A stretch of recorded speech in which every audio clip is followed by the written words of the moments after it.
നമസ്കാരം, ശ്രീനി ആലക്കോടാണ്. തളിപ്പറമ്പിൽ നിന്നാണ്. തളിപ്പറമ്പ് ചുവന്നു തുടുത്തിരിക്കുന്നു. CPM ജില്ലാ സമ്മേളനം 30 വർഷത്തിന് ശേഷം തളിപ്പറമ്പിലേക്ക് വരികയാണ്. ശനിയാഴ്ച മുതലാണ് ജില്ലാ സമ്മേളനം ആരംഭിക്കുക. അതിനു മുമ്പ് തന്നെ തളിപ്പറമ്പിൻ്റെ എല്ലാ മേഖലകളും ചുവന്നു തുടുത്ത ആ വർണ്ണാഭമായ കാഴ്ചകളാണ് ഇപ്പോൾ നിങ്ങൾ കണ്ടുകൊണ്ടിരിക്കുന്നത്. എനിക്ക് തൊട്ട് പിന്നിൽ ഒരു വില്ലുവണ്ടി കാണാം. ഈ പാർട്ടി കോൺഗ്രസിൻ്റെ ഭാഗമായിട്ടുള്ള ജില്ലാ സമ്മേളനം നമ്മുടെ 30 വർഷത്തിന് ശേഷമാണ് തളിപ്പറമ്പിലേക്ക് അതിൻ്റെ വേദിയാകുന്നത്. ഇപ്പോൾ നമ്മൾ ഈ പ്രചരണ പ്രവർത്തന ചില പരിമിതികളുണ്ട്. ഇപ്പോൾ കോടതി ഉത്തരവും മറ്റു കാര്യങ്ങളൊക്കെ ഉണ്ട്. ആ പരിമിതികൾക്കുള്ളിൽ നിന്ന് തന്നെ നമ്മൾ വ്യത്യസ്തമായിട്ടുള്ള പ്രചരണം ഇവിടെ ആവിഷ്കരിക്കുകയാണ്. ഇപ്പോൾ നിലവിൽ ഞാനിപ്പോൾ ഇവിടെ അയ്യങ്കാളിയുടെ ചരിത്രം സൃഷ്ടിച്ചിട്ടുള്ള വില്ലുവണ്ടി സമരമുണ്ട്. 1893 ആ വില്ലുവണ്ടി സമരം നടന്നിട്ടുള്ളത്. അധസ്ഥിതരുടെ സഞ്ചാര സ്വാതന്ത്ര്യത്തിന് വേണ്ടിയിട്ടാണ് അയ്യങ്കാളി ഇത്തരമൊരു സമരം, ചരിത്രം സൃഷ്ടിച്ച സമരം 1893 നടത്തിയത്.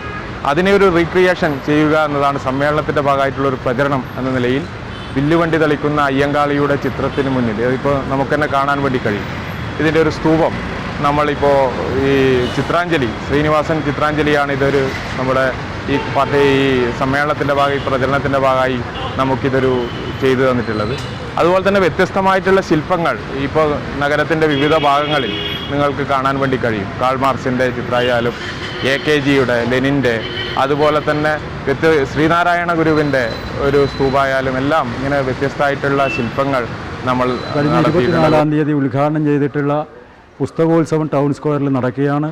25-ാം തീയതി ഉദ്ഘാടനം ചെയ്തിട്ടുള്ള ചിത്ര പ്രദർശനം സംഘാടക സമിതി ഓഫീസിൽ ഒരുക്കിയിട്ടുള്ള അതിൻ്റെ അങ്കണത്തിൽ നടക്കുകയാണ്. എല്ലാ നിലയിലും സമ്മേളനത്തിൻ്റെ പ്രചരണം നമ്മുടെ ഈ തളിപ്പറമ്പിനെ അടിസ്ഥാനപ്പെടുത്തിക്കൊണ്ട് വന്നിട്ടുണ്ട്. വിവിധ ശില്പങ്ങൾ, ചിത്രാഞ്ജലി, ശ്രീനിവാസൻ്റെ ചിത്രങ്ങളും അതുപോലെ തന്നെ ചായക്കടയും വില്ല് വണ്ടിയും ഉൾപ്പെടെയുള്ള ഒരുപാട് ചിത്രങ്ങൾ അതിൻ്റെ ഭാഗമായിക്കൊണ്ട് രൂപം കൽപ്പന ചെയ്തുകൊണ്ട് ഇവിടെ സ്ഥാപിച്ചിട്ടുണ്ട്. പ്രദർശന ഹാളിലാണെങ്കിൽ ഉണ്ണീക്കാനായി, അതുപോലെ തന്നെ ചിത്രാഞ്ജലി, ശ്രീനിവാസൻ, ഒപ്പം രഞ്ജിത്ത്, പയ്യന്നൂർ രഞ്ജിത്ത് ഉൾപ്പെടെ ഉണ്ടാക്കിയിട്ടുള്ള പാർട്ടിയുടെയും ചരിത്രത്തിൻ്റെ ഭാഗമായിക്കൊണ്ടുള്ള കാര്യങ്ങളാണ് അവിടെ ആലേഖനം ചെയ്തിട്ടുള്ളത്.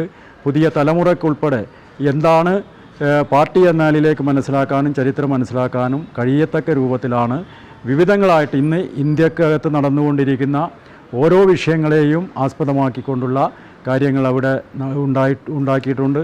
എല്ലാ കാണുന്നതിനു വേണ്ടിയും ഈ സമ്മേളനം വിജയിപ്പിക്കുന്നതിന് വേണ്ടിയും മുഴുവൻ ആളുകളെയും തളിപ്പറമ്പിലേക്ക് ക്ഷണിക്കുകയാണ്. അതുപോലെ തന്നെ ഇപ്പോൾ നേരം വന്നിരുട്ടിക്കഴിഞ്ഞാൽ ഈ തളിപ്പറമ്പ് നഗരമാകെ ചുവന്ന് തുടുക്കുന്ന തരത്തിലേക്കുള്ള ഡെക്കറേഷൻ ലൈറ്റുകളായാലും മറ്റു കാര്യങ്ങളായാലും വളരെ ആവേശത്തോടു കൂടിയാണ് നമ്മളെല്ലാവരും ജനങ്ങളെ ഒന്നാകെ ഈ പാർട്ടിയുടെ ജില്ലാ സമ്മേളനത്തിലേക്ക് അണിനിരത്തുക എന്ന ലക്ഷ്യത്തോടു കൂടിയാണ് നമ്മൾ ഈ പരിപാടിയൊക്കെ നടത്തിയിട്ടുള്ളത്. ഒരു വലിയൊരു ചരിത്ര സംഭവമാക്കി തളിപ്പറമ്പിൽ നടക്കുന്ന ഈ കണ്ണൂർ ജില്ലാ സമ്മേളനത്തെ മാറ്റിയെടുക്കാനുള്ള ഒരു തയ്യാറെടുപ്പിലാണ് നമ്മൾ ഓരോരുത്തരും നിൽക്കുന്നത്. ഇതിൻ്റെ ഭാഗമായിട്ടാണ് ഇങ്ങനെയെല്ലാം വലിയ പ്രചരണങ്ങൾ നമ്മൾ സംഘടിപ്പിച്ചു വരുന്നത്. ഈ തളിപ്പറമ്പ് നഗരം ഇങ്ങനെ ചുവന്ന് തുടുത്തിരിക്കുന്ന മനോഹരമായ കാഴ്ചയ്ക്കാണ് നമ്മളിപ്പോൾ സാക്ഷ്യം വഹിച്ചുകൊണ്ടിരിക്കുന്നത്. എല്ലാവർക്കും മറ്റൊരു വിഷയമായി വീണ്ടും കാണാം. Good bye.